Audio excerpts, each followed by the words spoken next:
Мајката Невена Спасеска не може да добие решение од Центарот за социјални работи Скопје за тоа како и кога ќе биде дозволено да го гледа нејзиниот 4-годишен син, откако и беше одземено старателството. Детето е се уште кај неа, но таа сега стравува дека кога го предаде на неговиот татко, охридскиот бизнисмен Спасе Спасески, повеќе нема да го види нејзиниот син. Со правосилна пресуда на Охридскиот суд, детето е доверено на чување, воспитување и делумно издржување кај таткото. Телма веќе објави дека во образложението на пресудата нема објаснување зошто мајката е неподобна да добие старателство, туку само се објаснуваат квалитетите на таткото.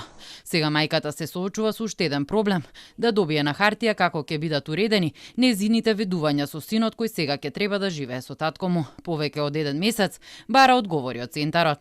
На 19 март Спасеска била повикана во Центарот на информативен разговор на кој побарала поради пресудата да постапат по ново настанатите околности, односно да издадат решение и со тоа да го заштитат нејзиното право да го гледа сопствениот син.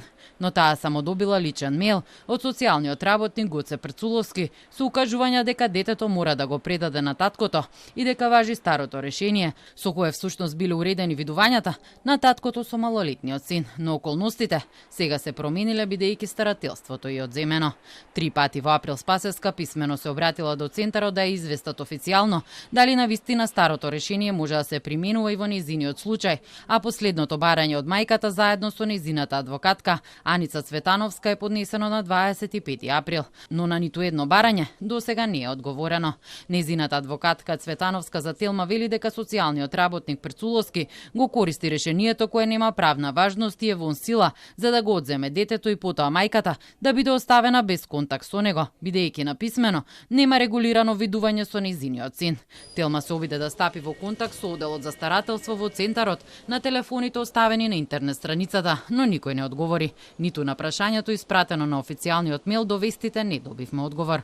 При тоа во пресудата не било земено предвид дека Спасески вршел психичко семено насилство врз својата жена и за тоа добил мерки. Потоа и лажно пријавил дека неговото дете било физички и психички малтретирано од неговата мајка Невена и неговата баба Милена, а судот го казнил со 250 евра.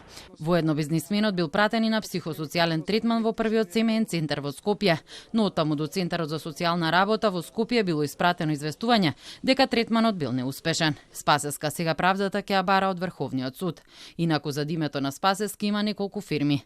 Директор до декември бил во Сарамзалино Аграр, каде собственик е неговата семејна фирма, АСП пак како и Green Energy, чиј управител е екс-вице-премиерот Кошчо Андјушев, додека во фирмата Bio Enterprise собственик е Спасески заедно со Green Energy.